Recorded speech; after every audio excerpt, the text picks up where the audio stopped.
All right. All right. What is, assuming we got people in here, what is going on, everybody? This is Play at the Plate. We just have three hosts tonight.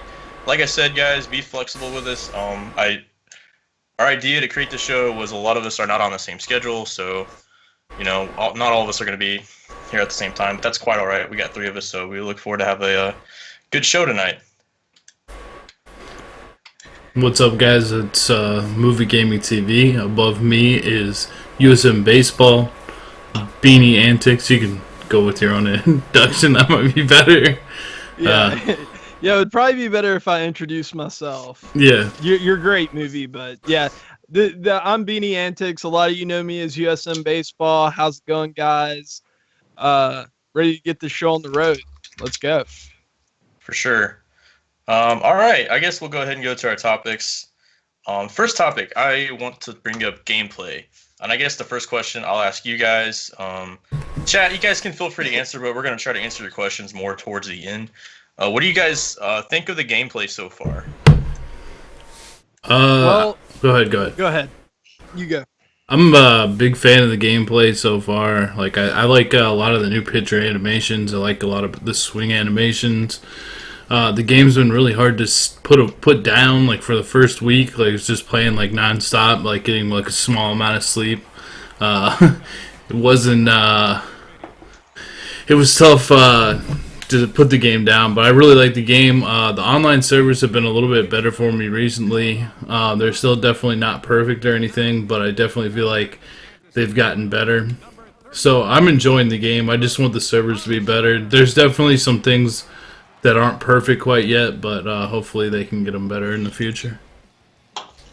Yeah, I love it. It looks way more realistic. The animations are awesome. The new infield animations, I love it. The humanity AI is great.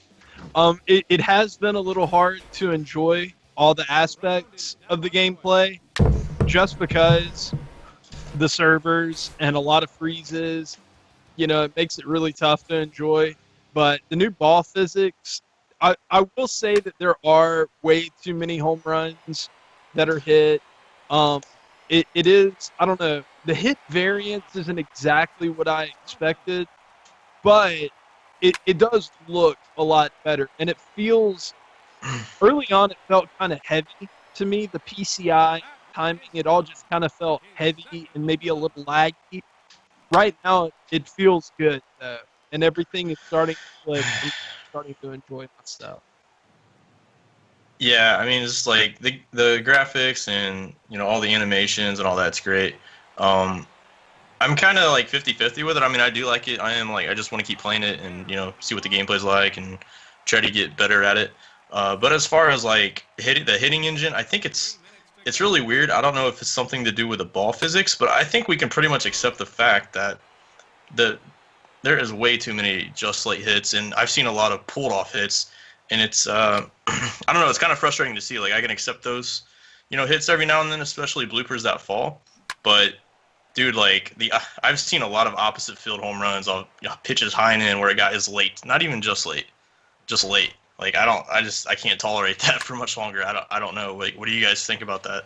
Yeah, I think the developers and the community have a big problem with this idea that if something happens in baseball has a lot of different varied things that happen that they have to happen regularly in the game. Like, yeah, you, as Ramon would say, Texas leaguers. You get those in baseball. You get those pulled off hits every now and then, but Yeah. they don't happen all the time in regular baseball, and they shouldn't happen all the time in MLB The Show.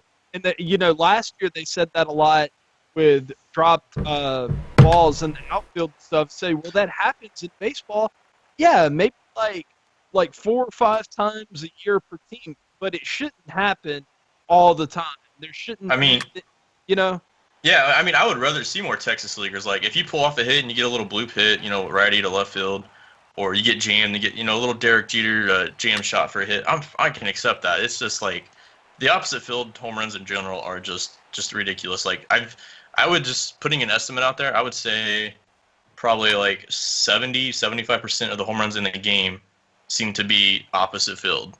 Like it's really crazy.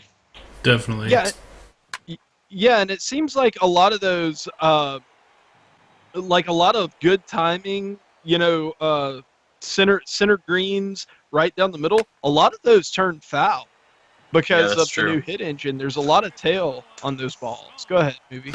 I think if they don't fix the just late and stuff like that, it's going to make it like super hard to pitch. Like you can pitch really well, and then obviously you're not getting rewarded enough for when you're hitting correctly. And that's kind of a big problem. If we get that ESL esports tournament later this year, like it needs to be more defined so that people that are playing the game and inputting the right stuff on their controller are getting rewarded the right way. You can't be hitting like a bunch of just late hits and winning games. It's just not good. Makes it too tough to pitch. Yeah, I think once you get to the higher levels and people start to establish their rank, it's probably going to be worse than last year. Like I've been looking at some of your guys' hitting averages. I don't know what you're at, USM. I know Movie's almost at 400. I'm around 440. I saw a couple other guys over 400 too. I mean, that really shouldn't happen unless you're just like pitching rebel or something. That just shouldn't be happening at all in a simulation sports game, in my opinion. Right. I think the goal of players in this game should be to minimize the amount of variance. And that's why I think that me, you, and Movie are so good at the game, is because we are good with our PCI and timing and stuff, but we minimize the variance. We use button accuracy so we don't get random throwing errors. And on the same token, I think the developer's goal should be to minimize the luck factor, to make it to where, yeah, it happens, but over the course of a 9-inning game, a player's true skill at the game is gonna show through eventually. And I think this year they have a little work to do to get there, because it's not all the way there. There's a lot of luck involved. Yeah, I don't know if they could patch it. Like I honestly would rather have seen the pitch. Just to throw this out there, I think the pitch speed's about the same. I just think the just late oppo crap is just OP. But I would rather them have toned down the pitch speed just a tad, rather than to make the just late OP. And I don't know if they intentionally did this or if they test this, because they're not hardcore. I mean, they make the freaking game, so I guess they're hardcore in a way. But they're not. They don't play thousands of games online like we do each year, so they probably don't notice these type of things. So I don't know if it's intentional or not, but I don't know if there is a way to fix it. So I don't know. I don't want to get too deep into this because there's really, I don't know. I don't see it changing. But is there anything else for you guys to add? Well, I was just going to say it's probably just a result of the ball physics engine. I don't know if it was intended that players were going to be able to hit 600-foot home runs this year, but they're happening. Dude, I've hit one 611 feet. It's ridiculous. Yeah. What's the longest home run of all time? Didn't Mickey Mantle hit that or something like that? Like, how does that compare with the longest home run of all time? 520, probably, in reality. Like, there are stories of... I think it was Cecil Fielder, right? Or Cecil Fielder, whatever. Does anybody know that in the chat, the longest home run ever hit? Like, I just don't remember any 600-foot home runs. I don't that's think insane. There's a verified thing. I think there's like a story of Ted Williams hitting one in Fenway. That was a long way out there, and they have like a little red seat there commemorating it. And apparently, that's the longest home run ever. But I don't think anybody really knows for sure. And I think Cardinal Bird is right. Like the longest verified home run, like since they've been tracking it, is Cecil Fielder. I think he's right about that. Oh, somebody else said Mark McGwire and Randy Johnson. That could be very well possible too. I was just throwing that out there. Anyway, I don't want to complain too much, so let's go ahead and move on.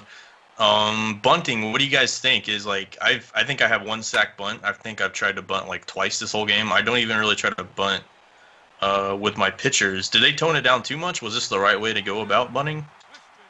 I'm cool with it. I'm really cool with it. I have no problem with it. It's really funny too when you're just playing a random game and like you're playing against someone that doesn't watch a show like Play the Plate, like hasn't watched some streams or YouTube videos and is kind of out of the loop, and they just picked up the game again. Now they just try to bunt against you, and it's a disaster. And like it makes me laugh every time, and I like it a lot. I'm glad that it's something I don't have to worry about. Like I know it's pretty strong against bunting and sack bunting, but it is what it is, man. Like I'm glad it is the way it is. Like I'd rather it be like this than they have to make it the other way. I don't know. That's just how I feel about it. That's kind of the camp I'm in. But I do think that they nerfed it just a little too much, because sacrifice bunts with pitchers should be a thing. If they're not, if you have to sacrifice that to get bunt cheesing out of the game, I'm okay with that. Sure. Yeah. But if you can have the best of both worlds, where sack bunts still exist, but bunt cheesing doesn't, that's the best solution. But if you can't have that, I'm fine with this. I'm fine.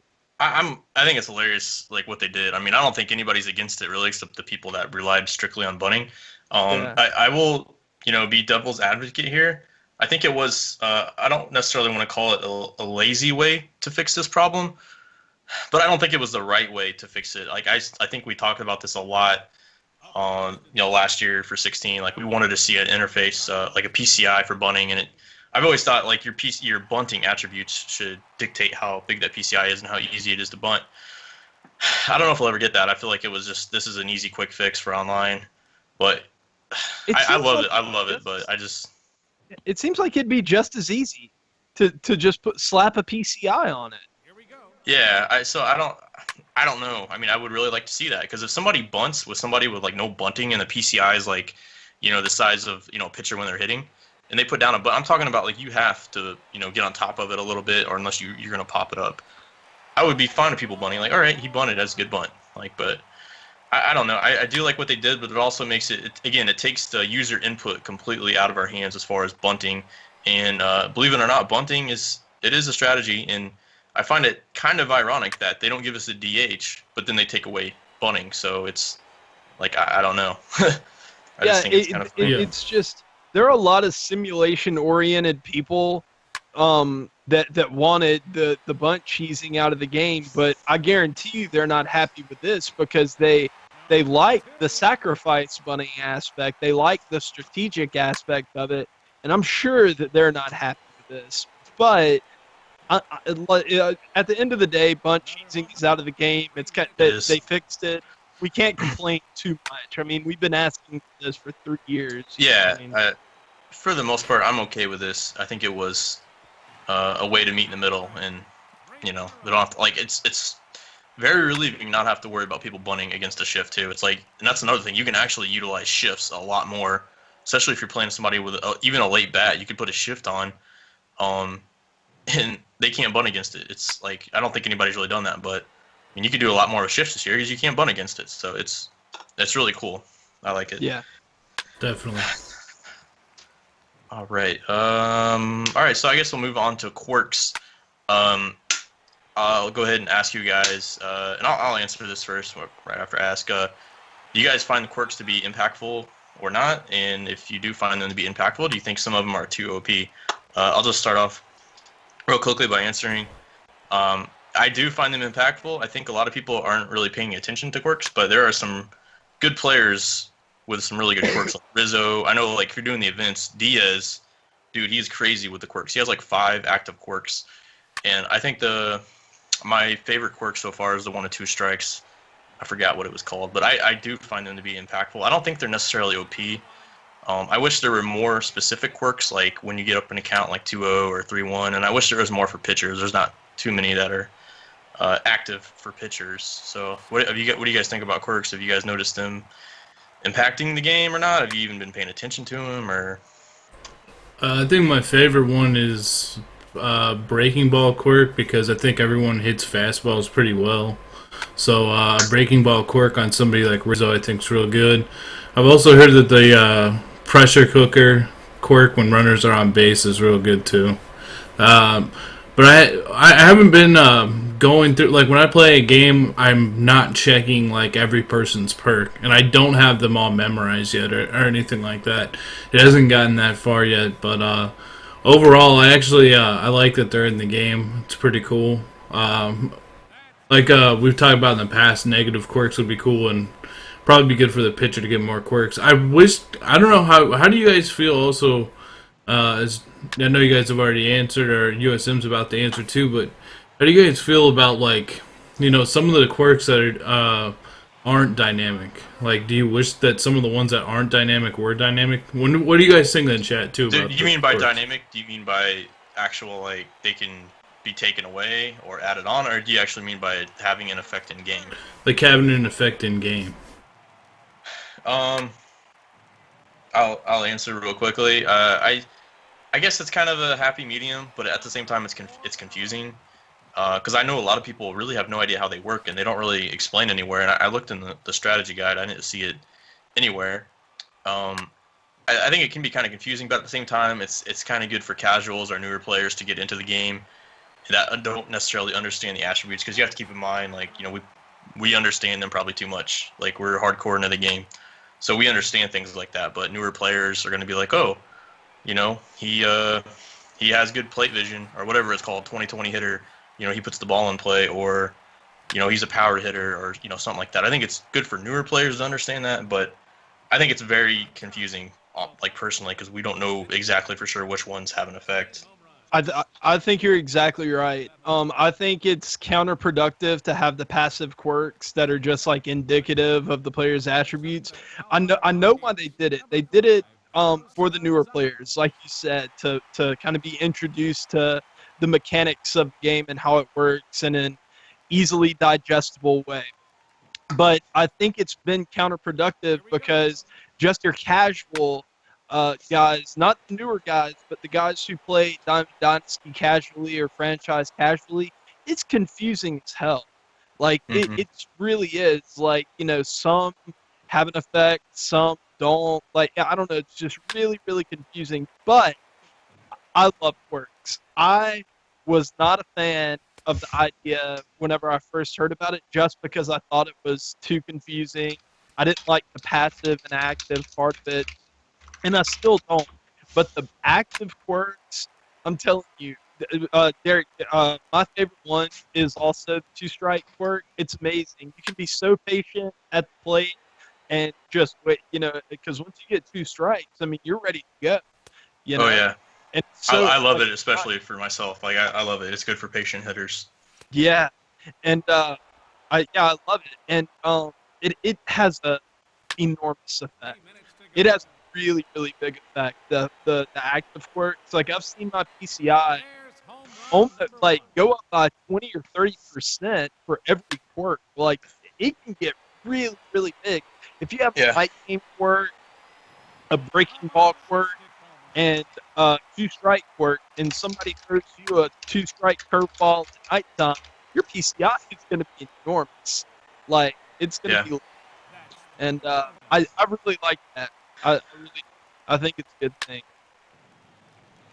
Yeah, I agree. I just wish there'd be more, because it to me it's kind of weird that this player, even certain players that are good hitting two strikes, they're not necessarily good hitters of two strikes. Like, they might hit 220 instead of 190 with two strikes on them or something. I'm just throwing that number out there. I wish they would add some quirks though, and they'll probably do this next year. Like, or just implement it into the game a little bit. Like, if you get ahead 3-1 or 2-1, your PCI might get a little bit bigger. I don't know if that would be too OP or not. But I would just like to see at least some more situational quirks, but they'll probably add that stuff next year. I just find it weird that they added, like, a two-strike one, but didn't add, like, the head of the count one. I don't think they've added one, at least.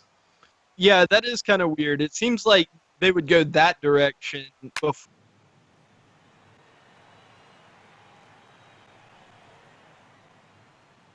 Well,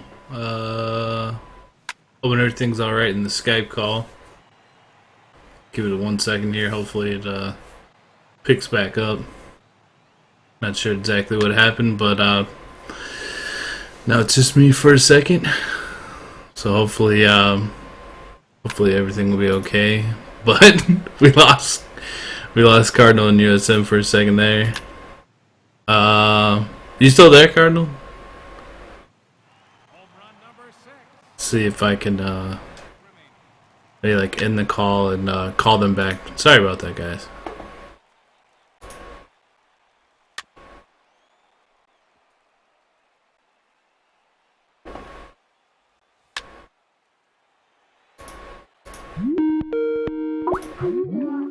Hello? Oh shit, I think I hung up.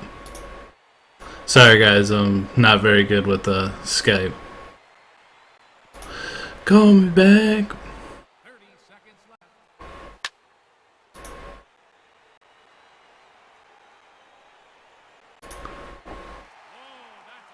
Call me back, call me back. I accidentally hung up. It's my bad.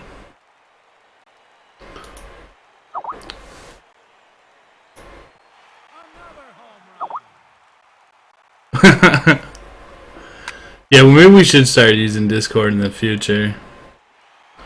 How about I just call them back?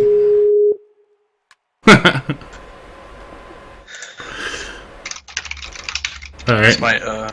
Okay. So we're back. Do we get USM in here? Or I'm about to call him real quick. Let's see here. Are we still live? Yeah, we're still live. Okay. Sorry about that, guys. All of a sudden, Skype just decided to to do what it wanted. That's all right. We're still pretty new at this, so forgive us. Hey, did I cut out? Was that my fault? I don't know. All of a sudden, basically the Skype call just went. I don't know. It just stopped working. So. That's okay. Okay. So let's go ahead and we were talking about quirks. Is there anything you guys wanted to add? I don't know where I cut out. I think it cut out on me, but I love quirks. What I was saying is I feel like it gives me an advantage, and as opposed to someone who's not paying attention to them. I feel like the fact that I am kind of gives me an edge because I know strategically what to look for and what not to look for. True. Yeah. Like I said, I just hope they add on to it in the future, and I think they will. It's a real cool idea. I just don't want them to see you go like overboard, I guess, like 2K. But baseball's a different sport than 2K, so like it's a lot. Like if they just had a lot of situational quirks, I would be fine with. But yeah, I guess we'll move on. Or maybe do you have anything else to say about quirks? Just out of curiosity, just asking you guys, how many of the quirks do you consciously know about? Like when you're going up against certain players, do you know like 75% of them? Do you know like 100%? Like how? Like I don't have it memorized, but a lot of the players I know, like especially the unfazed quirk, because to me the ones I really pay attention to for pitching and hitting is the unfazed quirk and the first pitch hitter or whatever it's called. I should probably pay attention to things like the breaking ball and the fastball one.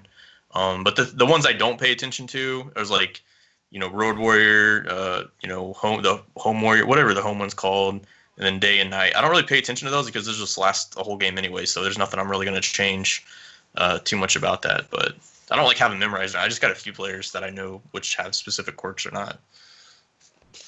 Yeah, I'm interested. I understand why you wouldn't pay attention to them like in game, like strategically, but I would think that if you had a guy that if you had two identical players and one of them had Home Warrior and the other one didn't, or vice versa, then the one that did have Home Warrior would be, you would want that guy. So are you looking at it when you're doing team building at all? I haven't really yet. Maybe it's something like there's going to be a lot more cards available as the season goes along, and then that might be like a tiebreaker between two players that are very similar. But right now, as far as my ranked seasons, no. In Battle Royale, no. I just kind of draft, who fits my team the best based on their just base attributes and events. I guess events a little bit. I just love Diaz because he has the quirk, the unfazed quirk, and then I just really like that quirk, especially if you can find any quirks at all within the bronze tier. I think that's great. But yeah, cool. All right, moving on. I guess we'll talk about some of the game modes. So I guess I'll ask you guys, what is your favorite online game mode to play thus far, or which one have you been playing the most? Either one. I've been playing about like 1 to 2 ranked head-to-head season games per day, just to kind of like stay in the mold of 9 innings. I've been playing a lot of BR because I've been trying to. First of all, I want to go 12-0. It's just like a personal goal, so I've been playing a lot of BR. And then also I'm trying to get those diamond cards so I can get some stubs and stuff like that just from in game. So Battle Royale gets pretty addicting. But once I hit 12-0, I'll probably not play it as much. And then I finally got into events. I really enjoyed events. Like I was kind of surprised. Like the first couple games I got through, and I was like, man, this is actually pretty fun. So I had a lot of fun. I went 9-2, so I didn't quite get the 10th game, but I don't know, I might play some more. I had fun playing events, but I'd say my favorite mode is definitely always going to be rank head-to-head Diamond Dynasty because that's my favorite mode. Yeah, I haven't delved in too deeply with any of the modes. Like right now, I'm like 9-1 in ranked seasons, and the one was a freeze.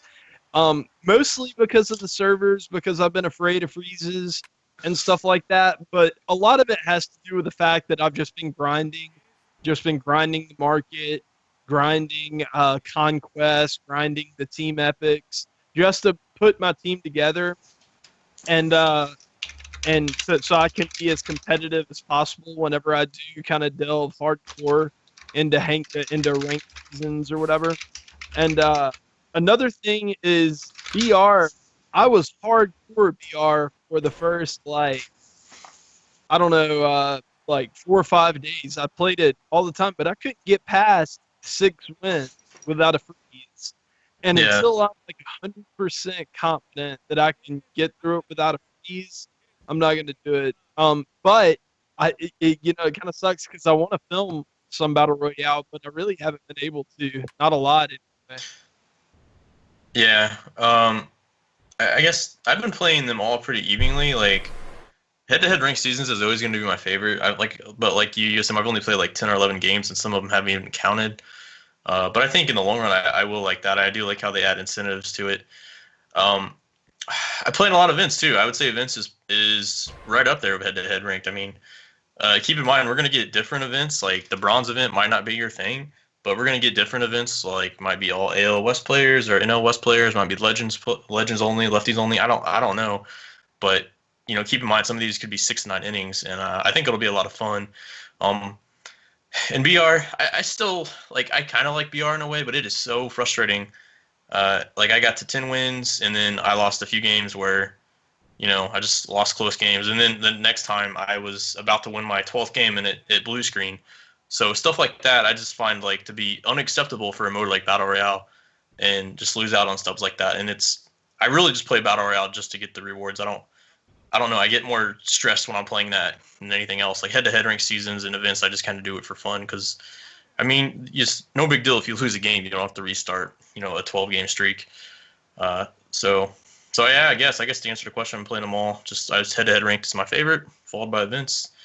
So CB, just to talk about the game modes a little bit with events and Battle Royale, I know it's really, really easy with this first event to draw the parallels between the two because they're both 3 innings and they both you can't stack your squad out. But I found it a lot easier to kind of dominate through events for some reason. I don't know if it's like the way that you put your team together and the cards that the other teams are using or what, but I felt like there was a little less variance in events than Battle. I think that's due to a few reasons. First of all, like you said, you get to build your team, and a lot of people, to be honest, they might be newer. They might not understand what are the hidden gems within the bronze tier. They might not understand and look at things like per nines, and there's only a few bronze pitchers, in my opinion, that are just like must have, and if you don't have them, you're kind of out of the loop, in my opinion. Like no offense, like for example, I'll bring up 2 guys like Alex Reyes. By far like the best per 9 starter, and he can hit 98, 99. So if you don't have him in your rotation, I'm not saying you're doing it wrong, but I mean that's definitely one of the better options to have. And then you have guys like Carl Edwards Jr., who has amazing per nines for bronze. They're almost maxed out. And then you have, of course, Bruce Rondon and Jake Diekman and guys like that. So yeah, it is somewhat to do with building your team. There's also a few things else I realized. I don't know if this is a bug or not, but it seems like every other win, your matchmaking starts at 1,500. So like I was at 14 wins, I think, and it starts me at 1,500. But then the next game it'll adjust accordingly and put me at like 2,000 plus. So I think that also ties into it. I don't know if that's purposely or not. And then lastly, I just feel like bronze players, it take a little bit more skill to use and hit with, and you have to be a little bit better at in-game management. You can't rely on your diamonds hitting cheap home runs. You got to hit the ball a little bit better. So Very true. Yeah, totally. There's like a lot of micromanagement I saw in events. Like as I was moving through, it's always matching up left on left, right on right, using all your pitchers. Like, and you can't get lazy in those games. You have to like really make sure you're setting your like pretty much across all modes. You need to do that, but like especially in events, it really something I noticed in the 2 games I lost. Like I was getting matched up with people. Don't if you had the chance to bring in a lefty to face that lefty, because they're a bronze card. They're probably not going to be like very deep as a player, like are very like they're gonna have like a strength or 2 to be on your event squad, unless you're Franklin Gutierrez. I wish they would let you adjust your lineup someplace other than the pregame screen, because after you submit that lineup, the only place that I'm aware of that you can edit it and like move guys around or anything is right before the game starts, and that's kind of weird to me. yeah, I've noticed it because I've either Inside Edge might change something and I'll go back and want to change my lineup, but I can't. But Right. Yeah, it's whatever. I don't know. That's not like a deal breaker for me, but I do agree that is annoying. Yeah, especially with Inside Edge not showing up on the cards like all the way. Like I don't know, there's something weird going on there early on. Like you can't see, or I can't see Inside Edge right now. Like I have to click on the player card to see it. Yeah, I've noticed that. So. Yep. So yeah, moving on. I guess to counter that, from the other spectrum, head-to-head seasons. I guess we didn't bring this up at all in events. Real quick, do you guys find that the time frame for events is too short? Yes, for 80 wins, that's a huge time commitment within a 7-day window. It's huge. I agree. Movie? I hadn't really thought about that. I thought it might be like 80 wins like over the course of multiple events, but if it's supposed to be 80 wins in 1 week, nah, man, that's too much. That's too much, because I'm gonna want to play the other modes too. Like it's nice to go on that. Once I'm like my event streak is done, like I'm gonna go play something else. I'm still playing something else in between, like that run. A lot of the time with events, go get to like 6-0, and then I'm like, all right, I'm gonna go play head to head for a game, or I'm like gonna go draft a BR team, or I'm gonna go grind something, or Yeah, like I would love to grind 80 wins, but that's a lot. Like for people that are going to school or have full-time jobs, that's really difficult to do in a week. I definitely feel like they're too short, especially for the rewards. If there's no diamond, like I know there's a lot of rumors out there, and I still think it's true that you might get a diamond at 80 wins, since it does say diamond up there. They might be trying to hide it. I don't know. That Giambi card's going to be the rarest card in the game, though. That's what I'm saying. Even though it's a gold card, it's going to be rare, and it'll sell for a decent amount. It might not sell for like 500K, but it might be up 100K or something. So anyways, okay. What we're gonna get into is head-to-head seasons. Do you guys feel like the head-to-head seasons are too long compared, like events where we feel like they're too short? Just a little bit. Just like I feel like if they cut it down to 4 weeks, 3 weeks, something like that, it'd be a little bit better. I'm not like totally against it being a month and a half, but I do think it'd be better if it were only like 30 days or so. But it's not that big of a thing for me. It's what. I mean, I guess a month and a half can be somewhat acceptable for the first season, since you know they kind of expected all these problems and freezes and stuff. So, but I really hope that they're not a month and a half each. I hope they're 3 to 4 weeks. I would even be happy with 2 weeks. Like, it's not hard. I say that it's not hard, but it doesn't take as many games, to get like in the World Series as it would be in events where you have to get 80 wins. So, but I don't know. That's just my opinion. What do you think, Movie?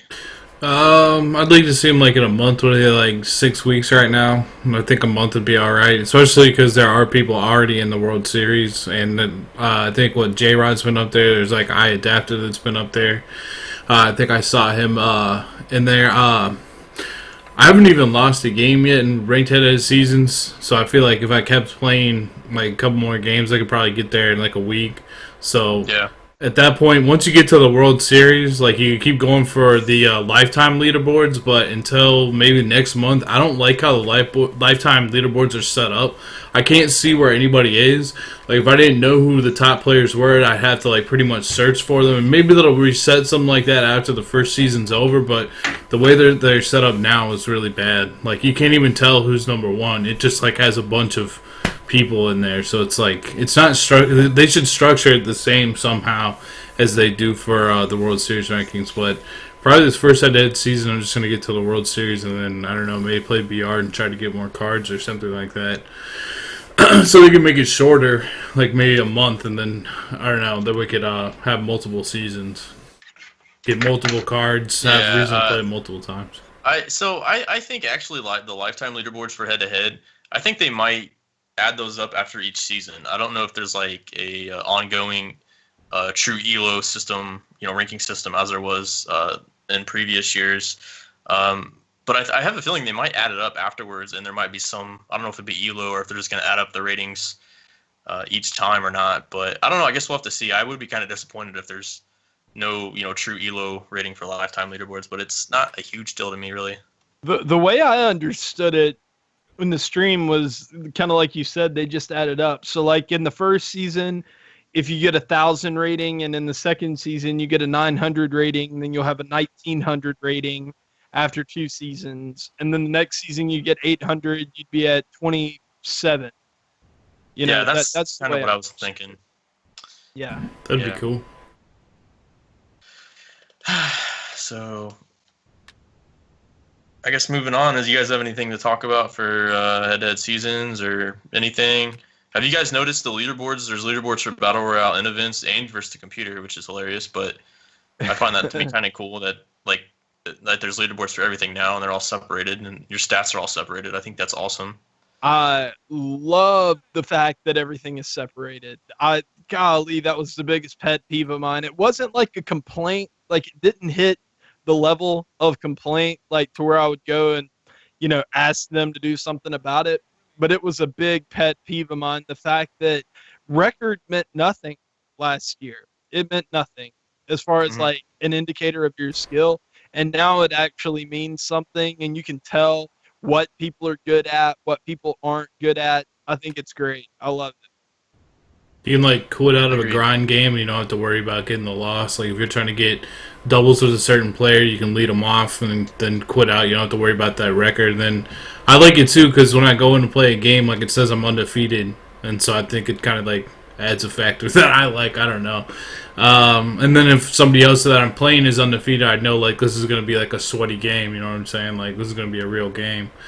I was going to say, you guys have done a lot of the grinding in ranked head-to-head season 2. What are some of you guys' favorite cards so far that you've been using in ranked head-to-head seasons? Ooh. I got a pretty solid team from grinding and all that.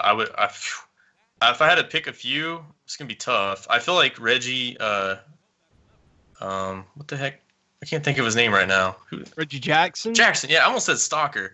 No, Reggie Reggie Jackson, dude, I feel like is one of the best hitting cards in the game, but maybe that's just because I haven't tried all of them out yet. But I feel like he's a very good card, and I think a lot of people kind of look at him like, oh, that's all you get for Conquest. I mean, he's really solid, guys, and his speed and fielding is solid as well. I would kind of compare him. I mean, he's not as good as what Reggie Stalker was last year, but I would kind of compare him to Stalker as far as attributes and all that. I mean, he hits everything. But dude, it's really hard for me to narrow down because I like that Granderson. I love the David Wright. I think one of the most I don't know if this would be an underrated card, but the Buddy Bell. That card is very good and very easy to obtain if you guys need a shortstop or a third baseman. So I guess I have too many favorite cards right now. What about you? Just a piece of advice to everybody. Like, I know the epics are kind of intimidating because you have to do the whole collection and everything. If there's one collection in epic that's worth it, it's the Rangers, because you can do it for under 50K probably. You can and you get a 97 Ian Kinsler and a 93 Buddy Bell. That's half your infield right there. It's totally. Oh yeah, the Kinsler's good as shit too. Yeah. Yeah, another one that I just got today, and so far I love this card, is the 92 Jonathan Lucroy. I plan on replacing him with Jorge Posada whenever I get that card, but so far I have no complaints with Lucroy. Lucroy has been really, really solid for me. He does look solid, and that's a pretty cheap card to get too, isn't it? I mean, you don't. It's the Brewers team epic, but you can do the Brewers collection under 25K. Super. Yeah, cheap. that's worth it, guys. I mean, that's one of the best catchers that you can get. I mean, you can make an argument that he's better than Posada. I wouldn't say he is better, but I mean, he has a lot better defense and speed. He has good speed too, doesn't he? Like 60, or am I overrating that? For a catcher, yeah. Yeah. So. Well, I didn't realize he had 60 speed, man, because I was thinking, like, when I look at Lucroy's card and I look at Live Series Buster Posey, they're comparable, but he's better than Live Series Posey, and he's 25K for the collection, to get it done. He's, like, better than that Live Series Posey. Yeah, man. and I guess you would get Ryan Braun, who I would say he's usable on your bench. I don't think of any other guys. Oh, you'd get John Axford, who's a pretty good righty reliever as well, so that's not a bad collection. Yeah, and Jonathan Villar, like, a lot of people kind of underestimate that card, but, man, like, he's got over 50, I think over 55 everything hitting with that 98 speed, 99 stealing. If Inside Edge plays up, and he's a switch hitter, if Inside Edge plays up Jonathan Villar, dude, he can be a tear. Like, that That's guy. True. Yeah, Forgot that about guy, him. Yeah. Definitely. Let's see what else we got here. Say, like, some of my favorite cards are that Andre Dawson. If you're on like the higher end of stuff and putting in some cash, or you're a serious grinder, serious market flipper, and you've been getting like way up there in the stubs, that Andre Dawson is definitely worth it. Like, no doubt about it. I'm leading him off. He's beasting, hitting multiple home runs per game, leading the team. Jorge Posada, I think that's a great investment too. You're gonna pick up Betances and Chapman, just monster relief pitchers. Like, they're my two favorite relief pitchers. And then Posada, I was thinking about using him as a switch hitter off the bench, but he's too good not to play. Like, he's got a really good, I don't know, swing's not important, but dude, he's hitting bombs. I don't know, the ball jumps off his bat. Like, a lot of people have been saying certain players are like juiced, and like Posada definitely feels like one of those juice cards, like Corey Seager or something like that. Another card I haven't heard anybody talk about is the Matt Holliday from Conquest. Oh, I love it. I love that one Matt too. Holliday from Conquest. Ooh, he is a monster. He is a straight monster. You can play first base too. If you guys I doubt you guys need a first baseman, but he can play first base. He's my first baseman right now. There you go. Yeah. Nice. That's tight. All right. I think we're ready to move on to the next topic. Let's see what else we got here. I guess we'll go on to missions. So what do you guys kind of think of all the missions? I mean, I'll just go ahead and speak. I like how they added a lot of layers. It was very overwhelming the first night. I'm like, what the hell? I don't even know how many mission tabs there are. It was like 12 of them or something. And it was overwhelming at first, but now I think we kind of, or at least for me, I'm kind of getting the hang of it now, so I know where everything is at and what to do. But do you guys think there's almost too many cards, or do you guys still think it's overwhelming, or is the game becoming kind of too grindy because of all these missions? What do you guys think? Go ahead, USM. It was overwhelming the first night, but after a day or two, you kind of figure out that a lot of the mission tabs, you can kind of ignore them. At least right now you can. Like the play with friends, you're not going to go into that tab all that often, and the rewards aren't going to be that good. If you're really looking to obtain the really good cards, you're going to look into player epics, you're going to look into team epics, conquest, and collection. And then there are a couple others where you can find some surprises. But as far as there being too many cards, no. Not, in my opinion, I don't think, like, I like the idea of more content. I think it's a good thing. But as far as the grinding goes, I do think look, you said this earlier before we went live that it's a double-edged sword. It is. But I do kind of wish that the grinding was a little more interesting. Like, it wasn't just play versus the computer in a monotonous 9-inning game every. I'll play devil's advocate real quick. They have added, stats to be accumulated within events in Battle Royale and in seasons, and I love that. Like, I'm like, oh sweet, I can get this in seasons. I don't have to worry about playing the computer. I love how they give us options, and like to get some of the programs, you have to do everything. I mean, I like that, especially like the Griffey program. That should take a while, and I realize some people probably, are going to get that fast just because of the amount of time they put into it. But the average person that plays this game, they probably might not even get Griffey all year. So, I mean, I think for the most part, that stuff's fair. It is kind of grindy, but I will say, in comparison to MUT, I do like how we can grind online. I don't know if it'd be considered grinding online because you actually have fun, in my opinion, when you're playing online.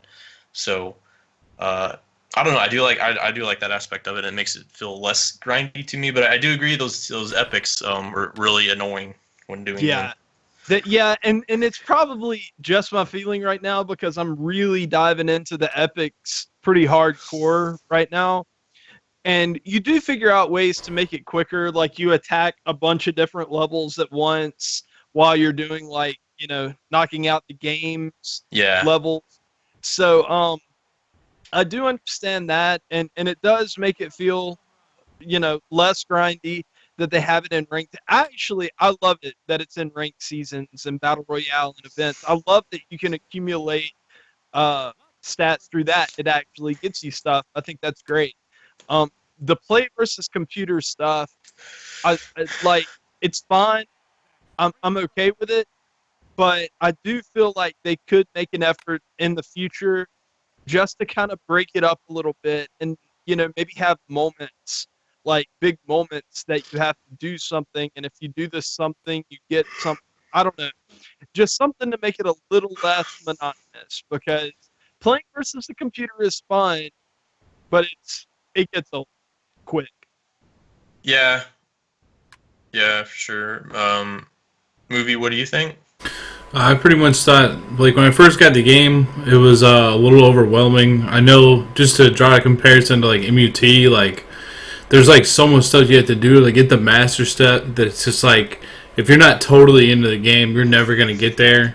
That's kind of how I feel about the Griffey, but since I am totally in the game, and if you're here watching Play at the Plate, like, in the stream, or watching this on YouTube or something like that, like, I think it is a lot of fun to go after and get your, just like having fun going after it. And say, like, at this point, I pretty much have, like, everything memorized now, like a week or two in that we've been playing. Like, I know what's going on with all of them. Like, I know what to go and check and stuff like that. I kind of like it, I guess. The one thing I have to still do is I have to do the hardware, and I have to do the breakout players. It's going to be interesting. I definitely think putting the 84 Griffey in and getting those 10 home runs and 22 RBIs is interesting, because I'll probably do that. I don't know. Like, I have him on my bench, but it's, like, hard to... You got to figure out a way to get that card in your lineup and still win the game. So that's kind of, like, an interesting thing. I guess it's more interesting than last year, like, just go play with friends and do, like, 50 bunts to get to Tulowitzki, or, like, let's just go, like, do something and let Justin Verlander throw it right down the middle, and then we'll come back after he's got a million strikeouts. Like, I don't know. Yeah. It's definitely more interesting than that, but at the same time, I don't know. Well, I'd be interested to see what people in the chat think about it, too. I'm about to kill... Everybody in the community is about to be mad at me, okay? But I'm just asking the question here. What happens whenever you're done with Griffey? The only thing that you have to do is get 7 triples with breakout series players. And you're in the higher division, and you've already made the World Series, so you don't like really care about that. So you call up a friend and say, "Hey, let's me and you match up in a ranked head-to-head game. You let me get 7 triples right here, and I'll just give you the." Because you don't care about it anymore. Do you think that might happen? Like you buying stats or stuff like that? Yeah, I've already heard people trying to do it. Actually, honestly, it's whatever. I mean, I would rather have it how it is now compared to just play with friends strictly. At least people now have to give up their rating a little bit. And if you're in that position where you can give up a lot of your rating points just to grind and get cards, whatever, I guess do your thing. It's also a lot harder to match up with your friends this year, as far as I know, right? Like you can't back out, or am I wrong in that? I don't know for sure on that. I never backed out yet, but I thought you got a loss if you backed out.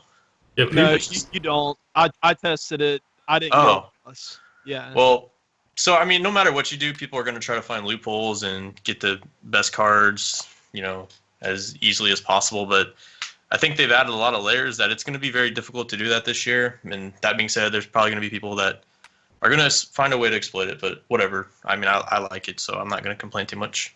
What do you think they're going to? It was just one of those things that I was thinking about the other day, and I know it wouldn't be like a large swath of people that were doing it, but it's probably going to happen, and it's probably going to annoy a lot of people. Well, hey, if they want to do that, they're most likely going to lose a lot of rating points, and then at the end of the day, like, what matters to you? Like, for me, I try to focus on head-to-head seasons because I find that to be the most competitive, balanced game mode, and my goal is to get my rating up on that. I think some people get it backwards. Like, they just want to collect the cards, and they get too hyped up over the cards. I got 99 so-and-so and all this, but I mean, like, what's the point of getting all these rewards if you're not going to use them in head-to-head seasons or events, I guess? Like, it's just, like, I don't understand that mentality sometimes. That's kind of why I'm thinking about phasing out the 84 Griffey. Like, I'm not going to play him. I'm playing him off my bench, and when I'm up big, I bring him in. Like, I'm just moving on. Like, I might not even need that Griffey. The team that I have might already be good enough. And the other thing I was wondering is, when are they going to put out the White Sox Griffey? Because if they hold off on that for a long, long time, then nobody can ever get that Griffey. Yeah, I don't know. That's true. That is the one thing that's keeping people from getting Griffey right now, isn't it? The White Sox. Yeah. I mean, that's probably good. They added some barrier to get it like instantly, but it's whatever. I haven't really been focusing on the Griffey. So if people get them, they get them. So what? The Griffey thing. The thing I like about the Griffey thing is it's something that you can just kind of, check in on every now and then and see your progress. Exactly. But as long as you're playing the game, you're accumulating what you need for the Griffey. So exactly. I really like that. And you have to do a little bit of everything. Right. So yeah. So are we ready to move on, or is there anything else to talk about as far as missions, programs? I think we're good. Okay. I guess our next topic will be about the live content. I didn't really have anything specific written down here. Beanie Antics. We have roster update and packs and new flashbacks. I guess new packs came out today. I haven't opened any, but as far as I know, there's no new flashbacks. Is there? I have not seen any. No. Okay. I actually didn't even know there were new packs. I thought they were waiting until next week to do the new content. Oh, there's new packs out, right? Oh my God, am I crazy? There's new packs, and I've heard they're absolute ass. Like, they're trash. So avoid them. But they're definitely new packs. Okay. Yeah, are they worse? Are they worse than the 50 common or bronze packs? Because that's got to be the worst idea for a pack I've ever heard. Yeah, they're right in line with that. That's what I'd say. I'd be interested if anyone's got a mega pull, but if you really need to pull packs, just go buy a 50 bundle. Like, don't buy like 5 of these packs. Get 4 cards that suck for 50,000 or for 5,000. Excuse me. Because I don't think it was possible to pull anything over a bronze or a common in those packs. Yeah. I wonder if one person bought a pack and just said, "Hey, I'm good with it. I'm paying 3,000 stubs, and I don't have a chance in hell to get anything over a bronze." I didn't even know they got those packs out right now, or were those from last year? No, they have bronze packs for the bronze events, like 3K, that are just. Oh, I didn't even. Know that. 50 player cards, and they're all commons or bronze. That's all you can get. Oh, dude, I gotta be checking that out, bro. Open some packs. Yeah, those packs are. Oh god, those packs were awful. No one's running to get some stubs on like Friday. Got paid. Let's go open some packs. Like begging their parents to use their credit card to get these bronze and common packs. If you like getting like the digital cards, man, it's not. No, it's not. It's not. I'm not kidding that, bro. It's not the magnum opus of SDS. Let's just say that. If there was anybody to open these packs, it'd probably be Chase if he's still in chat. I bet he's opened some of these. So. I wouldn't put it past them. Like literally, the best thing that you can hope for is to get Franklin Gutierrez, which you could buy for like 250 subs. Like you'd be pumped if you got. This was like 50 or something. This would be like a good way to feed your creative player if there was 50, but 25. I don't know. That's not. How much? Or how many subs would that be per card? Just doing. I just don't think that's. You don't get anything for commons, and you get. What, 25 stubs for bronzes is nothing. It's ridiculous. Yeah. Well, I'm just talking about if you sold them on the market. So yeah, you'd have to sell each card for over 120 stubs to get your money back. Well, that's not even including tax, so it'd be more than that. So yeah, that's interesting. I think some people just like to open packs. All right. So far as live content, roster updates, I don't know when they're starting these. I would guess they'd wait a little bit. Have you guys heard anything or? I saw a tweet from Ramon saying that they were going to try to start them next week, but that was a few days ago, so it could have been like this past thing. And he may have just been talking about like card releases and stuff like that, because it doesn't make sense to me that they would do a content update until they had, a month-long sample size, or maybe 3 weeks of a sample size. And do you think there are any players right now that are just like, what the hell? Like, or they should be higher. Like, well, Matt Kemp right now. I mean, he has been killing it. I mean, I am a Braves fan, but he had 3 doubles 2 nights ago and then 2 home runs last night. But like I said, they're 3 games in. You know what I mean? Like, well, I don't think they should be. You can't base anything off the season right now. I'm just talking about like, do you think they had any players wrong in this original, roster update, or in the original rosters, I guess? Nothing blatant.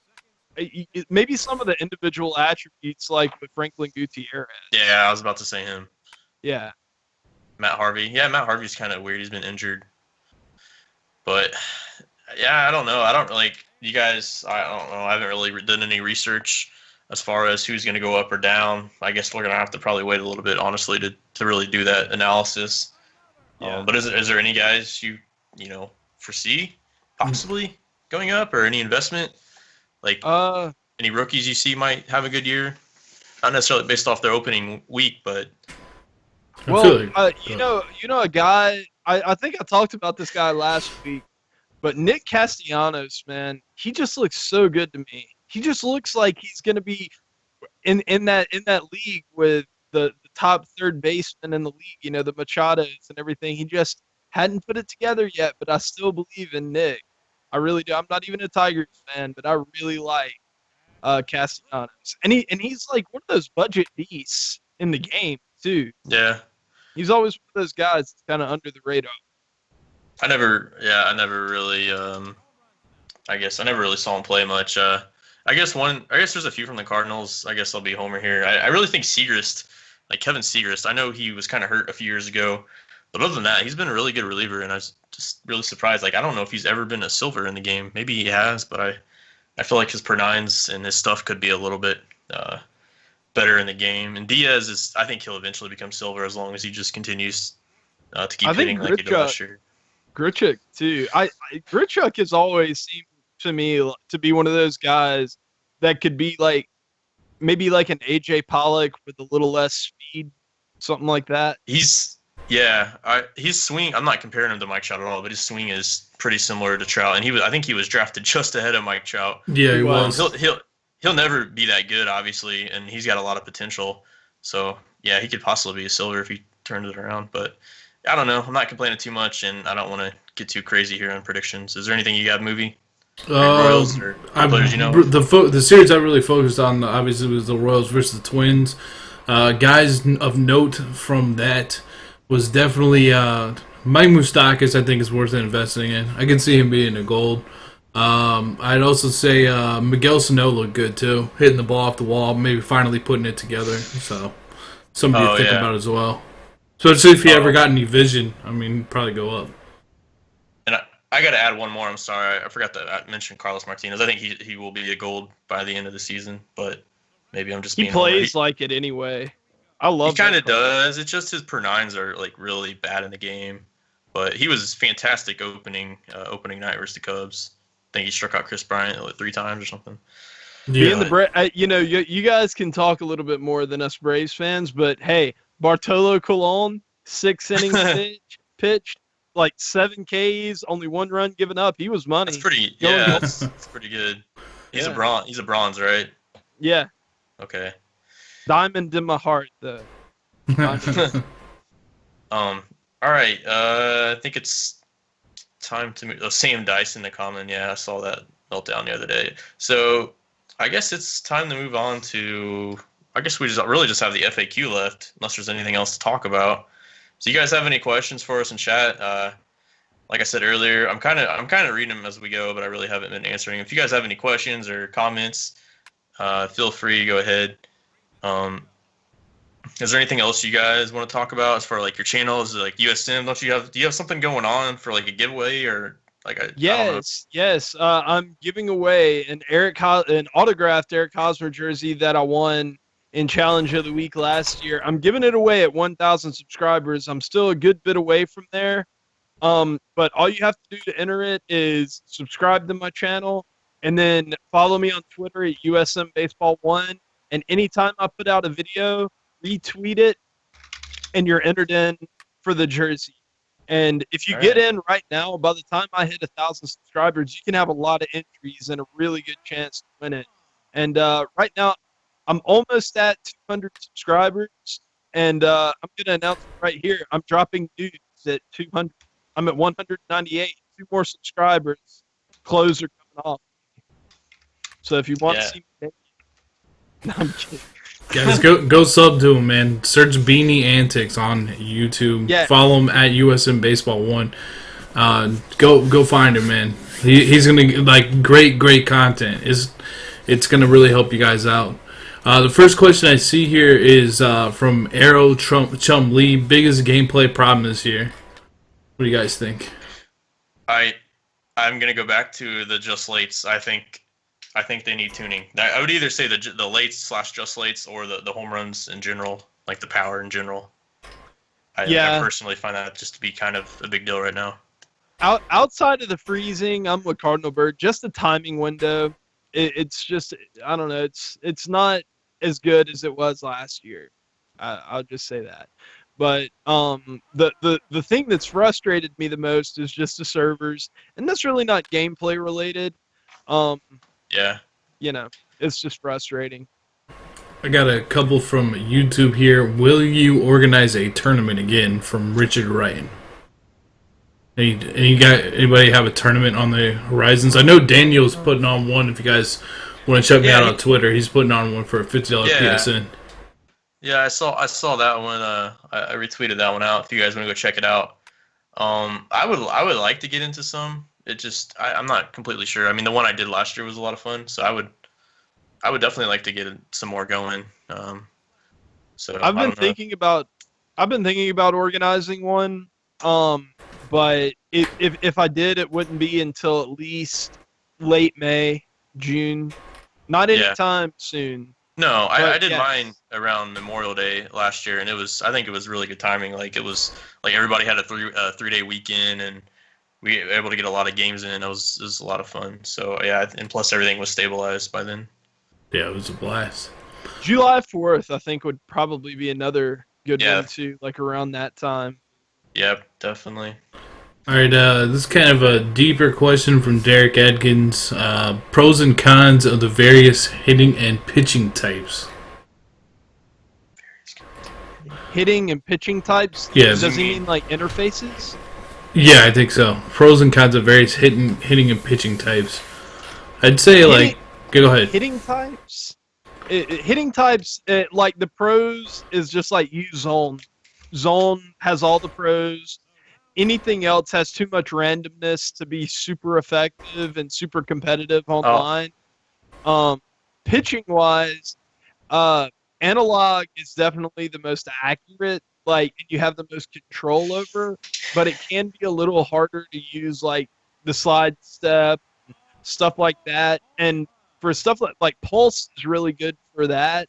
But overall, I would say pure analog and zone are the best. I kind of break down the hitting like this. If you're like directional, like you said, it has the least amount of user input, but it is also the least rewarding. It's the easiest to get into as far as accessibility, but it's the hardest to master. You can't really master it. It's too much randomness. And then I think the pure analog hitting, this kind of just baffles me.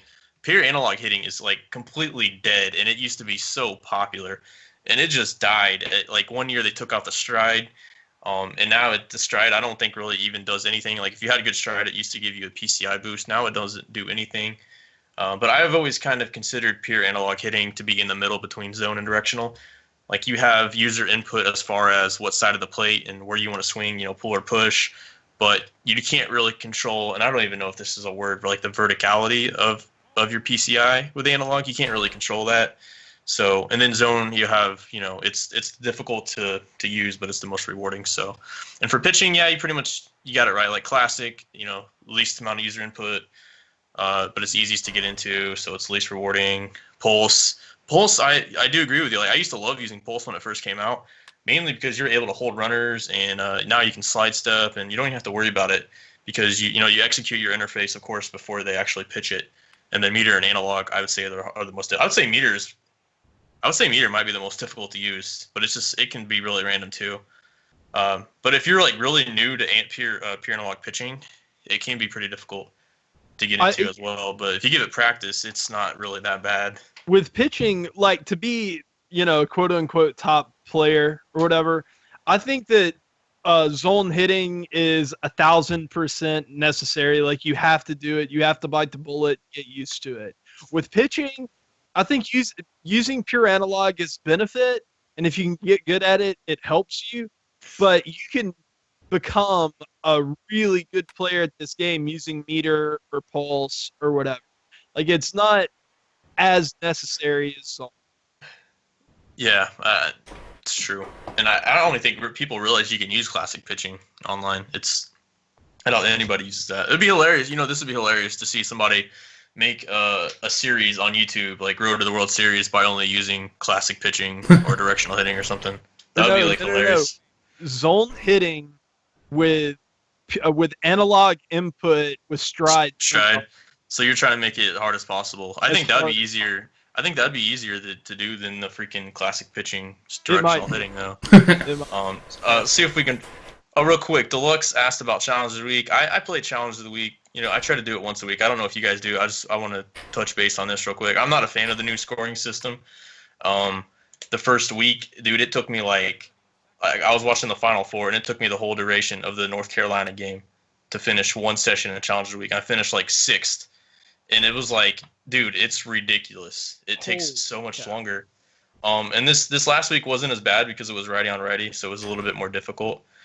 But I don't know. This last week it felt a little bit not as bad because it was a little more difficult. But the first week, man, it was Ken Griffey versus Jack McDowell, and the score, dude, there was these guys up top that I'm not trying to call anybody out, but they had no games played online the past forever. And they had 1,400 plus momentums, 2 or 3 people did. I'm not talking about I know Itzlet was up there. He's a beast. He can hit.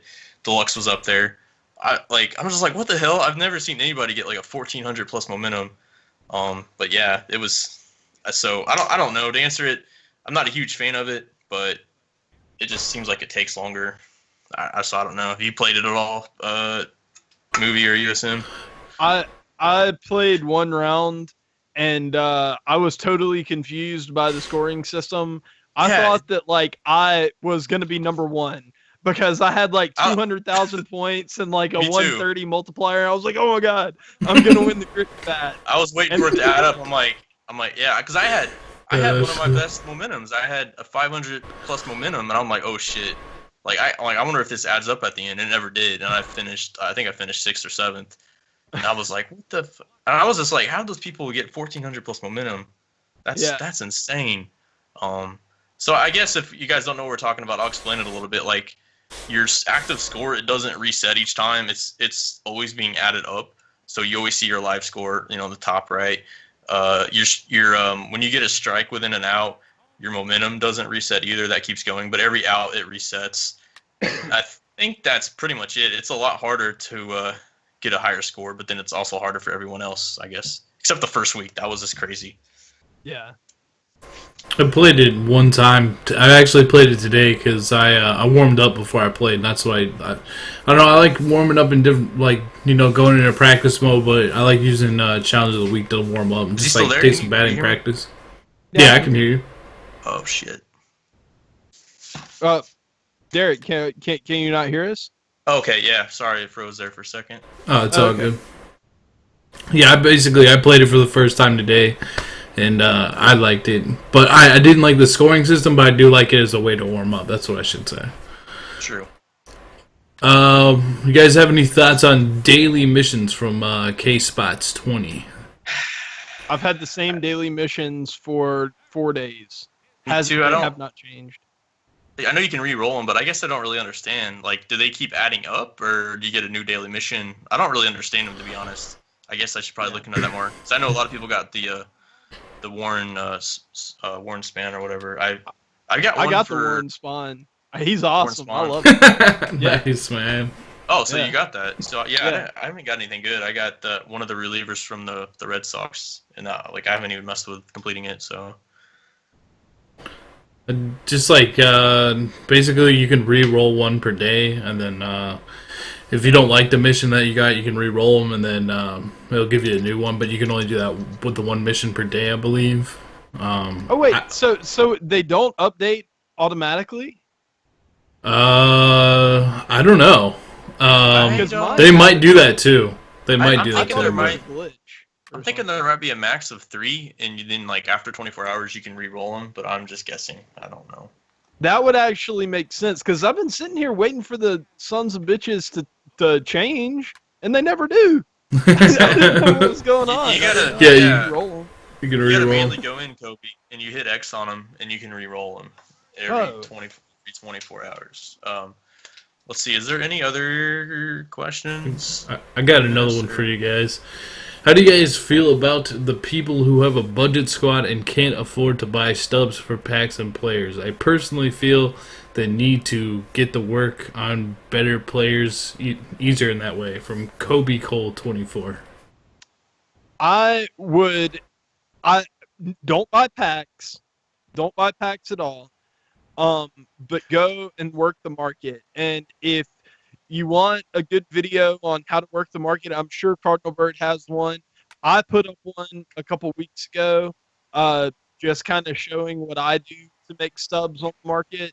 And it doesn't, a lot of people have this idea that it takes this long time to really work the market and everything. And a lot of people do spend a lot of time in it. But what I do is I finish a game, I go in, I put in 20 orders, and buy or sell orders, and then I go and play another game, and I come back, I clear all the ones that didn't go through, and I put up the ones that did, and then I just redo it, and it works like a charm.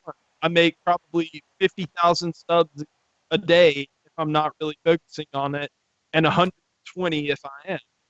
So you can make stubs this game without having to put money into it. It is possible. So go check out my video. Go check out these guys. Movie, you have a video up. I think I saw one of yours and I recommended too. Yeah, every year I always put out just a basic way to find stubs on your account, how to flip the market, how to make sure you're doing your missions, stuff like that. I always put out one of those every year for new players. A lot of my videos this year have been to just focusing on a lot of the new audience that's coming into the game. especially, you know, maybe you are a big fan of the Cleveland Indians or the Cubs, because I remember that's kind of what got me into playing the game, other than just like watching it on TV, watching the Royals play. So I have a lot of videos like that. But have you found success this year with Diamond equipment? Because last year that was my go-to, and so far this year it has been too, and it's been successful, but not as successful as last year. I haven't really I haven't sold too much of it. I sold like the Ritual in the Cup or whatever. I sold that because I pulled that, and then I don't know. I bought the Griffey shoes for real expensive, for like 40 or 50. I wanted to get those. I don't know. I think maybe one of the reasons for that is my cat feels already like really OP without much diamond equipment. I only have the Griffey cleats and the Griffey Ritual in a shoe, and everything else I've got gold. And I don't know. Just some of the stuff, if it's only like +4.